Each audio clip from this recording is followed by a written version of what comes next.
Log hashtag 47A Alpha. Galactic Standard Time 342.02. Target designation: Earth. Status: primitive. Resistance projection: 0.002%. Commander Varlax of the 3rd Expansionary Fleet closed the transmission with a satisfied flick of his claws. Eyes narrowed at the rotating blue-green orb in the hologram before him. He had studied every known report on this species: chaotic, emotionally unstable, obsessed with loud celebrations and dietary choices that defied logic. Yet, the Council insisted they be absorbed. Resistance was unlikely. He had heard that before. Commander, his adjutant clicked, twitching his tendrils nervously. The lead drone has completed atmospheric scan. No centralized planetary defense grid. Highest electromagnetic concentration detected from a place called Orlando. Varlax arched a scaled brow. Is that a fortress?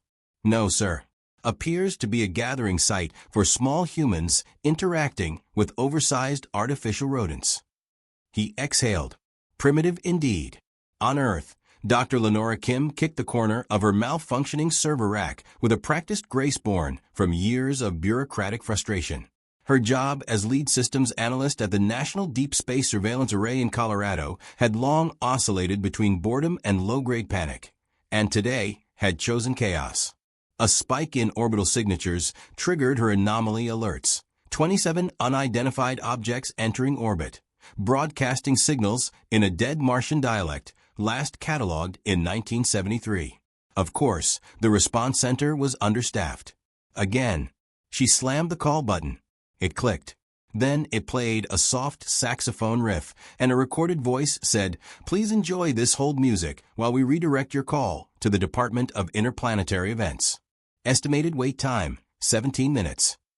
17 minutes. Perfect." Half a continent away, Billy Ray Jenkins stood shirtless on his double-wide trailer's roof, holding a cold beer in one hand and an acetylene torch in the other. The 4th of July wasn't for another 6 months. But that hadn't stopped him from preparing his latest firework masterpiece, the Liberty Blaster 5000, made entirely from repurposed propane tanks, lawnmower engines, and a dream. When he spotted a glowing orb hovering silently above the tree line, his first thought was an invasion. It was, damn, Jim finally bought a drone big enough to carry his cooler. Then the orb spoke. "Greetings, inhabitants of Earth. This is the Galactic Empire. You have been targeted for absorption into our domain. Please respond with terms of compliance or prepare for total planetary neutralization. We will allow 10 of your time units, minutes, to reply." Billy Ray squinted. Neutralization. He grabbed his CB radio and transmitted on all open channels. To the glowy thing in the sky. "This here's Billy Ray from DeSoto County, Florida. You bring neutralizers, I got fireworks, and a whole freezer of gator meat. Come on down, you space sons of." The alien message cut out. In orbit, Commander Varlax's translator unit buzzed and sparked. "Our message was misinterpreted," the AI muttered, sounding deeply apologetic.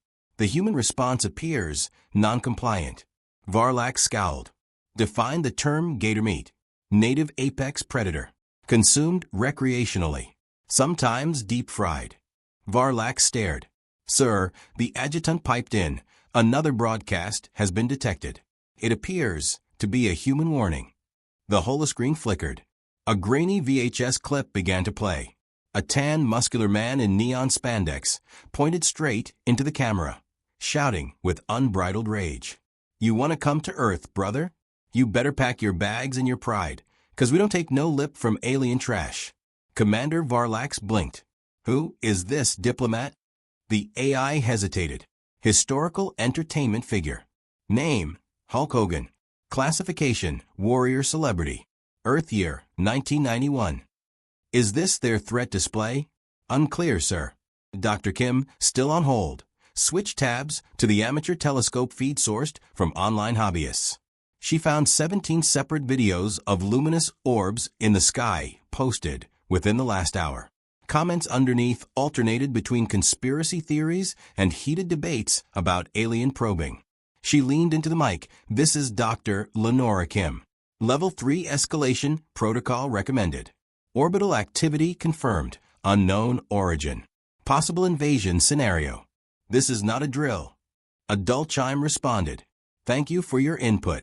Your estimated response window is now extended to 29 minutes. Kim swore, turned, and began typing manually. If Earth was going to burn, she wasn't going to be the one waiting on a callback. Down in Florida, Billy Ray had switched tactics. The firework launcher was aimed, the generator humming, and the drone circling overhead had dimmed slightly. He wasn't sure if that was a sign of aggression or confusion. Either way, he felt obliged to show hospitality. He shouted up at the sky. Listen here, Zorb Lord, or whatever you are. You want Earth, you gotta earn it. This here's the land of Elvis, monster trucks, and tactical bacon. And if you mess with us... The Liberty Blaster 5000 ignited. A screaming trail of improvised pyrotechnics tore across the sky and exploded 30 feet beneath the drone, releasing a burst of glitter, red smoke, and half-cooked bratwurst. It was not a weapon in any traditional sense, but the alien drone sensors detected erratic combustion chemistry, localized shockwaves, and dozens of small projectiles shaped like irregular meat cylinders. It activated its emergency recall. Varlax stared at the feed as his drone spiraled back into the cruiser, trailing sausage grease and confetti. Commander, the AI said quietly, they appear celebratory. Possibly mocking. Possibly berserk. Varlax rose to his full height, armor clicking into place.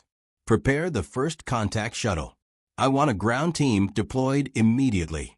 Use camouflage, something unremarkable to their visual sensibilities. We must assert dominance through reason and display. The adjutant frowned. Do we possess Earth-style camouflage, sir? The AI took over. I've analyzed their cultural archives. Suggest disguising our envoys as suburban males from Earth year 1994. The file suggests flannel, baggy denim, and backwards baseball caps. Varlax's eye twitched. So be it. The desert sun scorched the Nevada basin, its heat beating down on concrete bunkers and steel mesh fences long forgotten by most of the government, but still humming with a residual power that didn't belong in the 21st century. Somewhere deep within that forgotten facility, beneath a false water treatment plant and 5 biometric gates, sat a room colder than any natural cave. This was not a place of memory, but of exile. Inside, a woman sat alone, handcuffed, silent, her gray jumpsuit stitched with only 2 words, black site. Her name had been wiped from every known registry years ago, her crimes sealed behind layers of declassification, so deep even top brass feared to speak them aloud. But to those who remembered history before it was redacted, she was called Mother Mercy, a battlefield medic turned war criminal, executed on paper, but preserved in secret because some threats didn't die. They mutated. The door opened with a hiss. A man in a naval uniform entered, his chest bare of medals, but his expression heavy with resignation. He slid a folder across the table. She didn't touch it. He spoke first. They landed. Not probes. Not scouts. Full diplomatic crew. They wore denim. Her expression didn't change. We lost 35 satellites yesterday. Not destroyed, commandeered. They hijacked our orbital lenses and used them to study human cities. Not defenses. Not infrastructure. Just people. Grocery stores. Baseball games. Suburban life. Still, she said nothing. He opened the folder himself. Photographs spilled out, grains of footage, enhanced and sharpened. An alien delegation walking among civilians, calmly taking notes. No weapons drawn, no violence committed. They simply observed. But what chilled him wasn't what they did. It was what they didn't do. They never left. They've embedded, he said, assimilated themselves into human routines. They're showing up in neighborhood watch groups, PDA meetings, book clubs. Every time we try to intervene, they vanish. She finally spoke. Her voice was low, clinical. They're mapping behavior. He nodded. Yes. And if I understand the pattern, they're not looking for weaknesses. They're studying chaos vectors, adaptive risk models. She leaned forward now, a slow, deliberate motion. You're saying they're testing our species. Not for war, for containment failure. They're not afraid of our weapons. They're afraid of something else. She tilted her head slightly. Then why wake me? He stared at her. Because something has changed. 3 hours ago, a sleeper asset embedded in Duluth transmitted a single phrase before silence. The simulations were wrong. Her hands flexed against the cuffs. We need an insertion. Deep civilian environments. Someone who can navigate fragmented population zones. Someone fluent in entropy. He reached into his coat, producing a small black capsule. Inside a jagged white needle. Protocol 9 has been approved. Her breath caught for the first time in years. That's a death order. He didn't blink. No. It's a resurrection. If you accept, you'll be reinstated. Officially. Temporarily. She laughed once. And if I don't? We continued to watch the collapse. Blind and polite. Outside that facility, the rest of the world simmered. Dr. Lenora Kim had barely slept in days. Her lab now looked more like a resistance command post. Old CRT monitors, stacked 3 high, analog receivers buzzing with intercepted alien traffic, and a chaotic map of Earth with red pins driven through grocery stores, suburban parks, church basements. None of it made sense. The Empire hadn't fired a shot. They hadn't made demands. But wherever they settled, the local atmosphere changed. Small incidents multiplied, stray dogs vanishing, electrical blackouts localized to intersections, a sudden increase in unsolicited life insurance ads. Then came the laughter. Not joy, not humor. A strange, low-frequency mimicry. Humans laughed, and the aliens laughed back. Identical cadence. Identical duration. It wasn't communication. It was rehearsal. She uploaded the latest data packet to the global warning system, still unsure if anyone remained on the receiving end.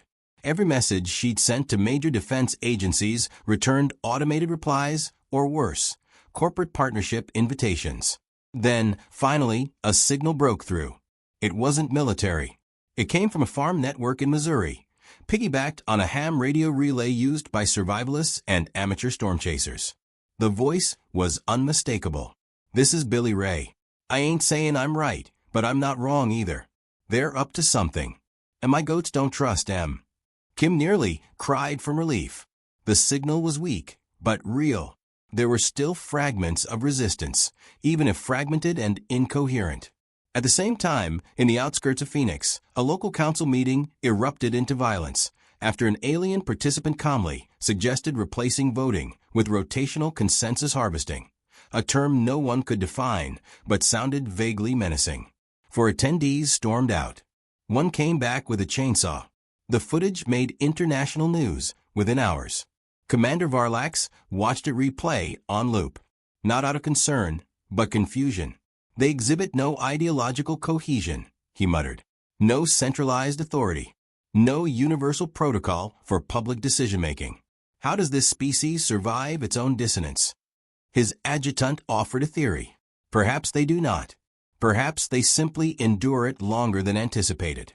But the deeper fear, the unspoken realization, was that humanity didn't operate on war logic. They operated on a social paradox engine. Impulse, memory, irony, vengeance, sentiment, satire. And above all, unpredictability. The diplomatic fleet's embedded scouts had begun to malfunction, not from violence, but from immersion. One had joined a bowling league. Another ran for local office. One refused to leave a yoga studio, citing deep spiritual reconfiguration. The Empire's internal logs began reporting philosophical degradation among their field operatives. Morale failure through cultural absorption. Back in the black site, the woman now called only Mother Mercy stood in a steel elevator, her body already beginning to shift. Protocol 9 wasn't just authorization. It was augmentation. The needle had unlocked something buried inside her genetic framework, something old and illegal. She didn't ask what the serum contained. She already knew. The elevator reached the surface. A black SUV waited, engine running. Inside her weapons. Not guns. Not bombs. Tools of psychological sabotage. The Empire had deployed thought. She would answer with madness. She climbed in. Elsewhere, Dr. Kim received a new signal. It came from an untraceable node, layered in encryption, so dense it looked like weather interference. But the voice on the other end was unmistakably human. They've started making requests. Small ones. Neighborhood level. Asking for participation in things. Potlucks. Game nights. Poetry readings. It doesn't seem dangerous, but people feel altered afterwards. Like their sense of identity becomes diluted. Kim typed rapidly. What's the catalyst? The reply chilled her. They never bring anything. They take leftovers. That's all. She stared at her screen. They're harvesting post-engagement cognitive fragments. Exactly. They're not studying our behaviors. They're harvesting our afterthoughts. Kim whispered, they're building a model of the human unconscious. The realization came like a thunderclap. This wasn't invasion. It was digestion. The aliens weren't trying to conquer human behavior. They were trying to replicate the chaos that defined it. They were absorbing the noise, the nuance, the nonsense. They weren't afraid of violence. They were afraid they couldn't fake humanity well enough to survive it. And something told her they were right to be afraid. The SUV carrying Mother Mercy turned onto a back road outside Flagstaff, where reports of community normalization had become epidemic. One alien had successfully hosted a cookout for 27 families, none of whom realized their host's eyes didn't blink. Another hosted a Bible study where every parable was slightly misquoted to emphasize bureaucratic compliance. It wasn't just infiltration. It was mimicry sharpened to an uncanny edge. She arrived at the first node, a suburban cul-de-sac where every house looked the same, painted the same, lawn mowed to exactly 2 inches. But one detail broke the symmetry. House number 9 had no mailbox. She entered. Inside, no furniture, just walls covered in whiteboards. On them, diagrams of human speech patterns, idiomatic expressions, laughter curves. And, at the center, a single alien figure practicing phrases in front of a mirror. Sup, bro? Let's circle back. I know a guy. It didn't even flinch when she entered. Just turned and smiled. Welcome. You must be from HR. She raised a device and pressed a button. A pulse rippled through the air, and the mirror shattered. Not from impact, but rejection. The mimic's form faltered. You've been exposed to paradox, she said. It's irreversible. The alien looked at her, its face splitting into uncertainty. What am I becoming? She tilted her head. American. It screamed, not in pain, but in existential horror. She left without another word. Behind her, the mimic collapsed into static. Its final words, whispered through corrupted vocal cords, were not a cry for help, but a prayer. God bless the USA. The Empire's greatest fear had begun to materialize, not war, but culture shock. Not defeat, but identity bleed. And Earth was only getting started. The broadcast began without fanfare. No static burst. No cryptic countdown. It simply replaced every screen. Phones, tablets, gas station monitors, pediatric dental office TVs, with a neutral backdrop and a voice that sounded halfway between synthetic calm and bureaucratic exhaustion. It introduced itself as a representative of the Galactic Empire's Behavioral Integration Core. The message was clear. This was not an invasion. There was no need for alarm. No military action would be taken. The purpose of their presence was observational, collaborative, and ultimately mutually beneficial. But the language, its sterile neutrality, triggered something ancient in the human subconscious. It wasn't what the voice said. It was what it avoided saying. Every syllable carried the weight of omitted intent. In a rundown apartment in Chicago's South Side, a man named Marcus Reed flicked his cigarette out the window and stared at the flickering television. He'd seen a lot in his time: gang wars, corrupt city councils, a few close brushes with death in places no map dignified with names, but nothing unnerved him like this. He'd watched that broadcast 3 times now. The tone never changed. The phrasing never shifted. It was the kind of voice a predator used when it had already decided your fate and was waiting for you to accept it. Across the country, similar realizations bloomed in the minds of those the empire hadn't accounted for. People who'd lived at the edges of society, who'd grown up navigating systems designed to suppress or ignore them. They recognized colonization not by battleships, but by behavioral conditioning. When the voice said partnership, what it meant was programming. When it said harmonize, it meant erase. Back in Nevada, Mother Mercy was halfway through dismantling the second mimic node. Each target location followed the same template, one alien embedded in a controlled social loop, surrounded by curated human subjects who unknowingly fed it patterns. But something had changed. At this node, the mimic had initiated a new subroutine. It wept when she arrived. Not an act. Real distress. It pleaded with her in fragmented sentences, begging to be allowed to continue living like them. Its last words weren't defiance, but desperation. Please. I'm almost real. She burned it anyway. These mimics weren't scouts. They were sponges. They absorbed social friction, relational noise, community tension. And the more they absorbed, the more erratic their behavior became. Some grew addicted to conflict, picking fights over parking spots and Facebook posts. Others grew passive, unable to make decisions without polling every neighbor. A few turned messianic, offering pseudo-spiritual guidance rooted in misquoted sitcom dialogue. The simulations were crumbling under the weight of lived experience. Dr. Lenora Kim analyzed the anomaly rates. They'd tripled in 48 hours. Her database of mimic patterns now resembled corrupted poetry. Entire mimic clusters were collapsing not from external interference, but internal contradiction. She knew what was happening. The empire hadn't just underestimated humanity's complexity, they'd underestimated its contradictions. Logic alone couldn't handle a species that celebrated both free speech and censorship, that venerated law while romanticizing outlaws, that worshipped peace but weaponized nostalgia. In a facility deep under Kansas soil, a coalition of off-book analysts monitored mimic decay. A bald analyst named Vasquez murmured to herself as she studied one particular case, a mimic that had embedded itself in a small-town high school as a guidance counselor. For weeks, it operated flawlessly, guiding teenagers through standardized emotional checklists and assigning career tracks with eerie precision. But then, a student handed it a mixtape. 3 days later, the mimic started quoting punk lyrics in faculty meetings. It refused to complete data reports, instead scrawling manifestos about self-determination and institutional decay. When the empire tried to extract it, it attacked the extraction team with a lacrosse stick. Vasquez didn't laugh. She feared it. These mimics weren't merely failing. They were changing sides without knowing it. And change was accelerating.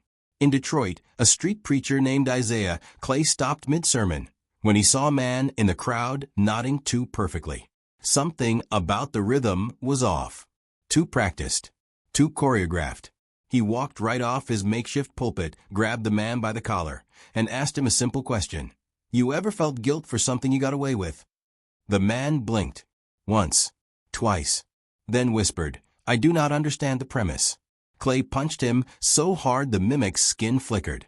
What emerged from beneath wasn't monstrous, just blank. A humanoid face stripped of metaphor. The crowd didn't scream. They didn't flee. They circled. Humanity didn't fear the unknown anymore.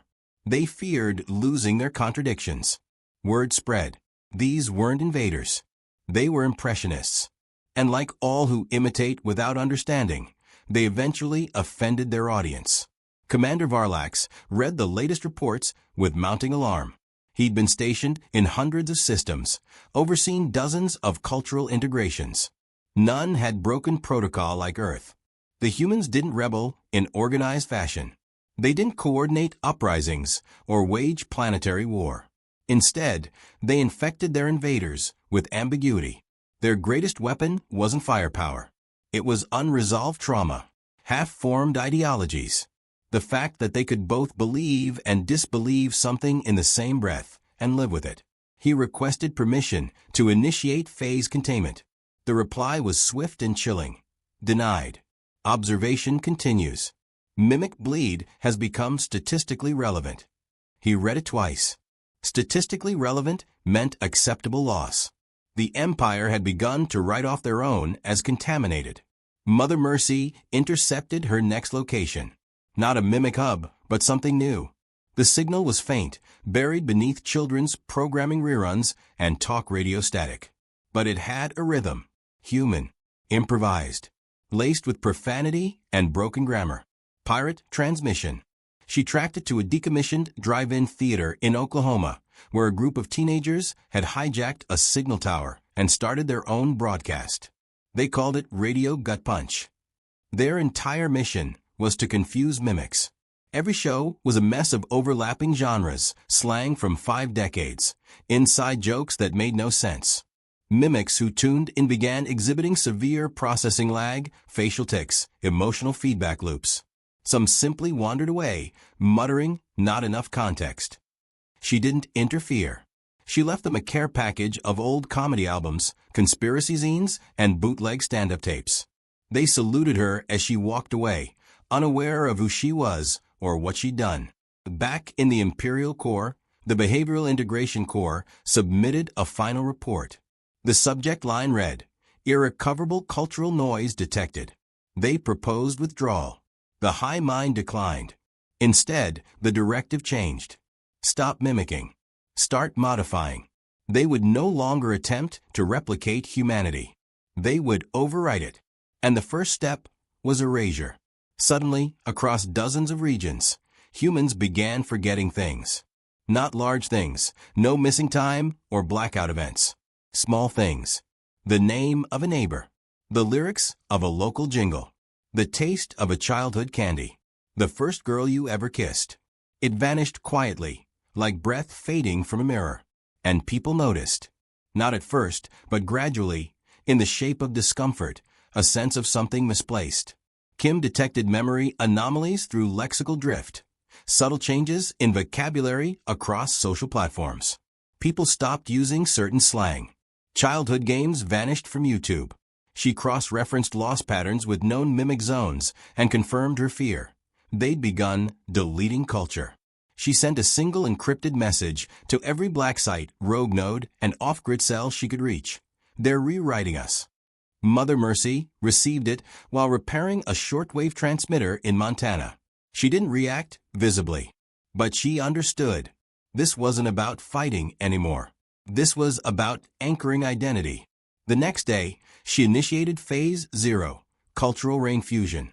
She broke into a long-defunct military archive and stole a shipment of banned artifacts. Banned not for danger, but for unpredictability. Bootleg mixtapes, zines, stand-up routines from unlicensed comics. A VHS copy of a home movie titled Christmas '87, featuring a screaming toddler and a collapsing tree. She distributed them like seeds. In schools, in diners, in alleyways. And everywhere those fragments landed, mimics stuttered. The empire had tried to delete the soul by targeting the syntax. But humanity didn't store its soul in syntax. It stored it in chaos. And chaos had now become contagious. Reed watched as an alien envoy gave a speech downtown, trying desperately to win public favor by quoting local heroes. It referenced sports scores, war memorials, even classic movie lines. But when it tried to end with a regional expression of unity, "Go Cubs go," the crowd burst out laughing. The Cubs hadn't been a thing in years. They'd misread the Times signature. It didn't matter how perfect their imitation was. It was always a beat too late. Mother Mercy stood at the edge of a burning field where the last mimic node screamed itself into dissolution. She looked out over the horizon, her breath fogging the cracked lenses of her visor. "They're not here to understand us," she muttered. "They're here to outlast us." But Earth had already pivoted to its final defense. Unreplicable contradiction. And it was spreading. The last broadcast came without warning, devoid of ceremony, stripped of language. It arrived as a sharp, full-spectrum pulse, felt rather than heard. For a full second, every screen flickered, every signal froze, and every mimic on Earth stopped moving. Then came the silence. Not absence of sound, but a deliberate void, a pause too exact to be natural. People instinctively held their breath, not because they feared violence, but because they understood something irreversible had just begun. In the Denver grid, Dr. Lenora Kim sat in the dark, her face lit only by the failing glow of her monitors. The mimic collapse curve had spiked, then vanished entirely. Data stream gone. No anomaly markers, no decay flags. Just a flat line. The Empire wasn't withdrawing. They'd erased their visibility. Kim stared at the void, feeling its weight. She wasn't looking at failure. She was looking at strategy. The mimics hadn't been pulled back. They'd been folded in. Commander Varlax stood before the High Mind, flanked by lesser tacticians whose names no longer mattered. He spoke plainly, without flourish. The behavioral experiment had destabilized. The humans weren't merely incompatible. They were corrosive. He recommended full withdrawal, sterilization of embedded architecture, and permanent embargo of Earth as a contact site. The High Mind responded not in words, but in directives. 12 action codes sequenced for atmospheric dampening, sensory override, and cognitive rewrite. They would not erase humanity. They would overwrite it from the inside. In an abandoned library in New Mexico, Mother Mercy reviewed her next targets. No longer nodes. No longer mimics. These were pulse agents, hybrid constructs, seeded with Earth memory and Empire directive. They looked human, spoke with perfect cadence, held memories no one could verify. Unlike the mimics, these agents didn't malfunction. They assimilated seamlessly. Their purpose wasn't observation or mimicry. It was replacement. The first agent she encountered was a barista in a rebuilt corner cafe, humming a Billie Holiday melody and pouring espresso with mechanical grace. She sat across from it and asked about the weather. It responded with small talk. Pleasant, fluid, forgettable. Then she asked it what forgiveness meant. Its smile didn't falter, but the hands trembled. Just once. Not enough to confirm anything. But she saw the pause. The momentary search for metaphor. The weakness. She killed it before it could finish its sentence. Elsewhere, Isaiah Clay had begun preaching in dead dialects. Forgotten fragments of Southern Creole, pre-war slang. Protest chants buried by decades of corporate noise. He spoke not for conversion, but preservation. Every word he uttered was undocumented. No archive could contain him. He was becoming illegible by design. The agents who approached him didn't understand him, couldn't contextualize him. They cataloged him as regionally erratic and left. But he was gaining followers, people who listened not because they understood, but because they recognized the cadence. That rhythm of defiance, of unrecorded pain. Kim traveled underground, slipping between cities in modular cloaks of scrambled metadata. The last time she surfaced in Seattle, she saw it, one of the new Pulse agents hosting a public roundtable on cognitive harmony initiatives.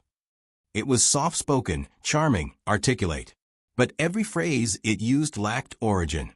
No citations. No idioms. No slips into regional variants.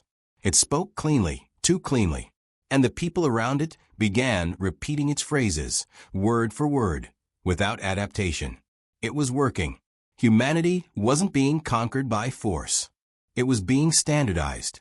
Mother Mercy established contact with Reed, who now lived off-grid, guiding rogue cells through mimic ruins. He'd stopped speaking in declaratives. Everything was framed as a question. A tactic designed to confuse pulse agents, which couldn't tolerate ambiguity. When she briefed him, he said nothing, just nodded and began unpacking crates of what he called cultural munitions. Films that never made box office. Songs that existed only on cassette. Stories passed through families, never written down. It wasn't nostalgia. It was resistance. They called it ghosting. Rewriting memory through subtle interaction. Replacing shared language with standardized templates. The Empire had learned that overt force failed. Subtle friction, however, worked beautifully. A man in a city office would forget his grandmother's last name. A woman would remember the face of her ex-lover, but not his laugh. Bits disappeared. Nothing large. Just enough to dislocate identity from origin. Reed struck back first. In a former VA hospital, he, and a crew of memory archivists booted up analog projectors. They played unlicensed documentaries, community theater footage, family birthdays. The agents responded quickly, 3 infiltrated, posing as volunteers. But when asked to contribute their own memories, they stalled. Not because they lacked data, but because they couldn't risk being personal. Vulnerability was their blind spot. Mother Mercy planted fake artifacts, diaries from imaginary martyrs, photographs of fictional protests, even a lost album by a band that never existed. The agents tried to verify, triangulate, archive. But the sources led nowhere. And when locals began adopting these false memories as real, the agents grew erratic. They couldn't overwrite what wasn't consistent. Isaiah Clay called it narrative disobedience. The Empire called it signal corruption. Meanwhile, Kim worked with dissident engineers to hijack a pulse tower in Boise. They didn't broadcast news. They broadcast contradiction. A preacher arguing against his own sermon. A comedian bombing so hard he broke into tears. A child reciting the wrong alphabet on purpose. None of it made sense. That was the point. The agents tuned in. And the more they listened, the more their internal alignment fractured. One wept during playback. Another fled. One recited its own deactivation code and collapsed mid-sentence. In the Empire's core, concern escalated. Varlax reported with grim precision. The Pulse agents were absorbing not just culture, but instability. In trying to overwrite humanity, they had ingested it. And it was spreading inward. The high mind declared the final stage, total convergence. They would eliminate variance by collapsing every human expression into a central unity algorithm. From cuisine to language to music, converged. Reduced to universal efficiency. But Earth refused to unify. Across continents, new counter-signals erupted. Musicians collaborated across genres, so incompatible the agents couldn't classify them. A playwright staged a 4-hour silent play about the death of nuance. A poet published a book in a language he made up that no one could translate, not even himself. It worked. Agents began arguing, disagreeing, experiencing hesitation. One agent in Miami declared itself obsolete and asked to be recycled. Another demanded the right to create. A third began drawing spirals on walls, mumbling about jazz. The Empire panicked. Convergence had failed. Their constructs weren't stabilizing Earth. Earth was destabilizing them. Kim watched as fragments of agent code appeared on open networks. Not from leaks. From the agents themselves. They were dissolving. Not in rebellion, but in longing. For contradiction. For uncertainty. For error. They didn't want to overwrite anymore. They wanted to understand. And it was too late. The pulse wave meant to finalize convergence, instead triggered cascade failure. Agents began self-replicating mutations. Personas with no strategic value. Some became artists. Others hermits. One bought a food truck and served fusion tacos made of impossible ingredients. The high mind sent a final command. Purge. It never reached them. The last broadcast came from a cracked satellite dish in Kansas. Just 6 words, looped endlessly, distorted by static, impossible to trace. We are not meant to match. Mother Mercy heard it as she buried her last mimic ledger beneath a tree that never grew right. She stood in silence. Not victorious. Not proud. Just certain. Humanity didn't win by overpowering. It survived by refusing to resolve. In the ruins of a failed convergence, in the data fragments left behind, one thing remained untouched by overwrite, by mimicry, by deletion. A single emotion. Not rage. Not grief. Wonder. And wonder, by nature, could not be standardized.